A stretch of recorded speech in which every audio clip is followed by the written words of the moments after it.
si t'as regardé Winx Club, Miraculous, des Barbie, si t'as regardé Loli Rock, peu importe lequel des 5 tu prends, fais le test avec moi, là, maintenant. Ferme les yeux 2 secondes, pense au groupe d'amis, au centre de l'histoire. Tu les vois toutes? Bien. Maintenant, compte les fils noirs dedans. 1, pas 0. Jamais 2 non plus. Toujours exactement 1. Bizarre, non? 5 séries complètement différentes, sorties à des années d'écart, créées par des studios différents, sur des continents parfois différents, et pourtant, le même chiffre revient à chaque fois, comme si tout le monde avait reçu la même note de service sans jamais se concerter.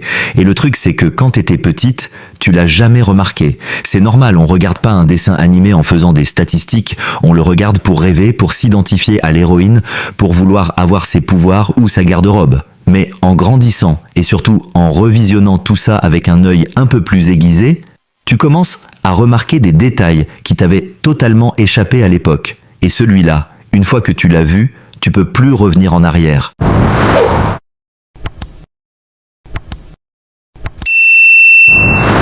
Parce que c'est exactement ce qui va t'arriver dans cette vidéo. Je vais te montrer le pattern, tu vas le voir, et après cette vidéo, à chaque générique que tu relanceras, même ceux dont je parle pas aujourd'hui, tes yeux vont aller chercher la fille noire dans le groupe automatiquement. Sans même que tu le décides consciemment. C'est presque un réflexe une fois que le cerveau a capté la règle. Et je précise un truc tout de suite. J'aurais pu prendre 15 séries au lieu de 5, ça aurait fait la même démonstration, juste plus longue. J'en ai choisi 5, sur 3 décennies différentes, volontairement très éloignées les unes des autres dans le ton, le style d'animation, le pays d'origine, pour une seule raison, te montrer que c'est pas l'exception, c'est la règle. Si c'était juste une série qui avait fait ce choix-là, on pourrait parler de coïncidence. Mais quand le même schéma traverse 30 ans d'industrie, des studios complètement différents, des continents différents, à un moment, faut arrêter de parler de hasard. Et ce qui est encore plus parlant, c'est de regarder l'autre côté du groupe.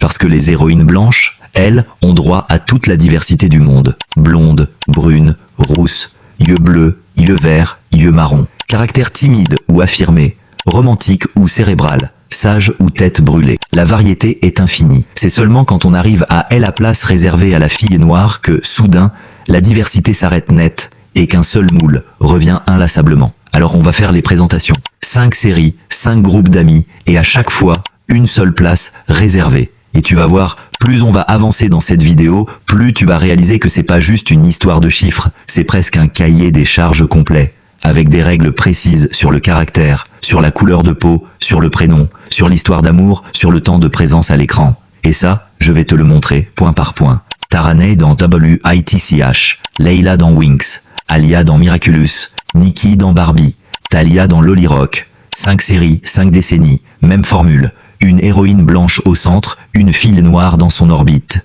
Et leur rôle est toujours le même registre. Tarani, la posée, celle qui calme le jeu. Layla, la franche, qui fonce sans réfléchir. Alia, la meilleure amie qui pousse l'héroïne à agir et c'est tout sur tout le monde. Nikki, la débrouillarde. Talia, l'aventurière du trio. 5 pouvoirs différents. Un seul caractère recyclé à chaque fois, comme une fiche de poste qu'on réutilise. Même la couleur de peau est calibrée. Jamais très foncé, toujours ce brun clair qui coche la case sans déranger. Même les prénoms, Tarani, Layla, Alia, Nikki, Talia. Assez exotiques pour signaler la différence. Jamais assez ancré pour poser question. L'histoire d'amour suit le même schéma. Elle a droit à un crush en fond d'épisode. Jamais à la grande romance de la série. Celle-là, c'est toujours pour l'héroïne. Will et Matt, Bloom et Sky, Marinette et Adrien. Et le temps d'écran suit. Moins de scènes, moins de répliques, moins de gros plans qu'elle. Le test ultime change son nom, son design, le rôle reste identique. Un épisode centré sur Tarani, sans Will, sa propre histoire d'amour, son passé, ses peurs, quasi jamais. Elle existe en orbite, jamais avec sa propre gravité.